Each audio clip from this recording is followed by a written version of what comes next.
Grand Rising, I'm just making my lunch for the day as a working man making a roast beef sandwich. Let's talk about deriving value. The sliced beef on here was derived from a cow. The original source of value was the cow. Now I get it, I'm not going to go wrap my lips around a whole cow and eat it. So there is a necessity to create derivatives from an original source of value. I see that.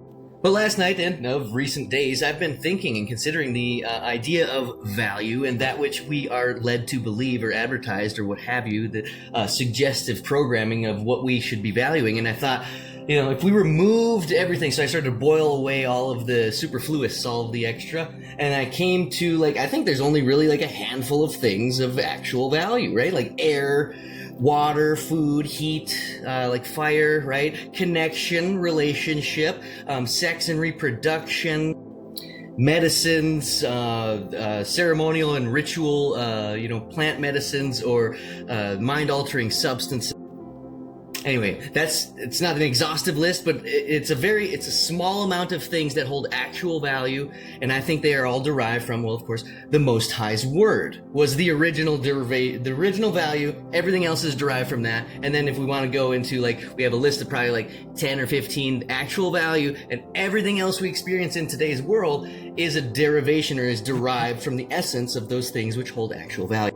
In other words, I was beginning to recognize that the great majority of the things that are presented to me are either counterfeit versions of something that holds actual value or just fraudulent and not necessary, and I don't need it, and there is no actual value in the great majority of things I experience in my waking life.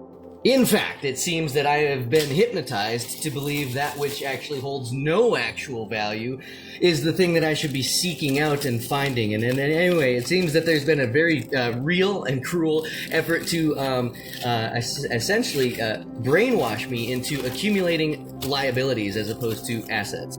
And I saw somebody that's making gum that helps to repair your teeth because every other kind of gum is like a poison. And these are the kinds of things that I'm kind of becoming frustrated with, that why don't we create our own items of actual value and get back to these things that they hold value as opposed to convenience, where I'm needing to poison myself at every turn in every industry for everything in order to get by. And I think what it is it has to do with our acceptance of trading our private lives for benefits and privileges in our public capacity. In other words, we have traded our God-given experience for permission, asking for permission from our fellow man. In other words, we are voluntarily entering into a contract of servitude because we are viewing it as more convenient.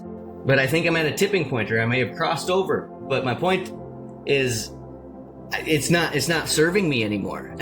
It's actually going to be, in my mind, it's actually more convenient for me to breed a cow and make a sliced roast beef, take the time and energy it takes to do that, secure the land, get the cow, buy the, and cure it and butcher it and preserve it. All of those things would actually be more serving to me than to continue to make these sandwiches.